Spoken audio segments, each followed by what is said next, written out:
This is TWiT. Let me give you the story first. Kate O'Neill writing in Wired. If you use social media, you've probably noticed a trend across Facebook, Instagram, and Twitter of people posting their then and now profile pictures, mostly from 10 years ago and this year. She said, I put out a flippant tweet. Me 10 years ago probably would have played along with the profile picture aging meme going around.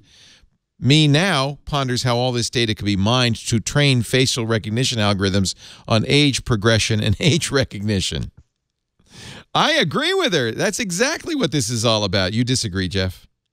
So yes, we went through this today. So number one, this is absurd because 2 years ago Google showed that they can compare the same person in photos from infancy to current.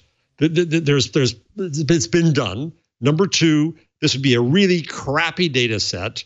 Facebook also has data of people who are identified from ages to ages. This is pure paranoia. So I went in and I had a conversation with her and her editor, Nick Thompson, on Twitter, and I said those things, and I said this is kind of ridiculous. Nick came back and said, so then the response was, well, Facebook is doing this for money.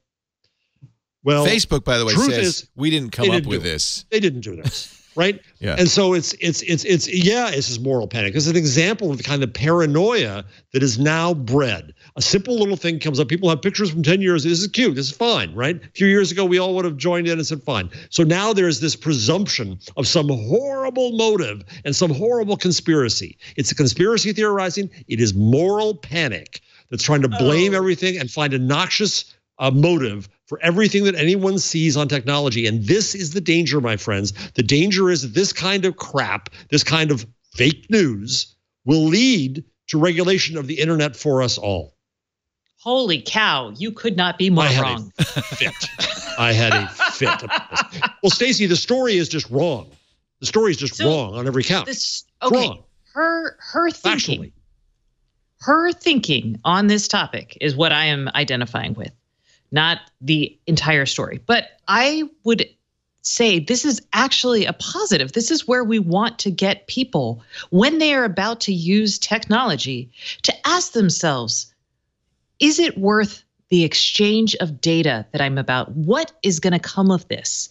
I think that is actually so fine. What's the harm that's going to come of this? Tell me the harm. Tell me the harm. Hold on. It is like teaching people about interest rates, which have a purpose, but also can cause people harm. I'm not saying usury. I'm just saying interest rates associated with credit cards, right? Now, the other part of this is she's not saying it's evil or there's harm. She's just wondering if it's going to be, used for image progression. And Google has shown that they can do this. Facebook might need that data. Another company that puts these out might need that data. And this sort of data has been collected in the past through fun, cutesy apps and used for exactly that purpose. So it has a basis in fact to wonder about it. So her boss, who I like a lot, Nick Thompson, I'm trying to find the tweet right now. This is what got me going. Okay, what? Yeah, because you are really upset. I was very upset about this because it is dangerous. And I want to read his tweet. And again, I have immense respect for Nick. He's an excellent editor. Wired, under him, Wired's been just great. And he came back, and there was an exchange, and he came back and said what I said was fair. Now I'm trying to find it because I've been tweeting too much today. I feel like, of course, this is relatively benign, but I don't think it's a bad thing to alert people to the fact that this kind of data is something these companies want, and you should be aware that you might be giving them this kind of information. Yeah, people are not aware. I just want to give you one more data point, which is a study that just came out from the Pew Research Center. 3/4 of Facebook users, 74% in their survey, did not know the social networking behemoth, according to TechCrunch, maintains a list of their interests and traits to target with ads. 74% of the Facebook users. Do they know that the New York Times does that, and Wired does that, and Time Inc. does that? If they don't think Facebook does it, they certainly don't think anybody else does it. Yeah. So and they don't know they only discovered this when researchers directed them to view their Facebook ad preferences page. A majority, 51%, said they were uncomfortable with Facebook compiling the information 27% said the ad preference listing Facebook had generated was inaccurate. 88% of polled users had some material generated for them on the ad preferences page. So the big number, the takeaway, is 3/4 of the Facebook users surveyed, and I think is probably accurate. Pew's very good on these. 3/4 didn't even know that Facebook targets them with ads based on what they give Facebook, the information. We go back to I found the tweet. So this, so Nick Thompson again. Hold on a second.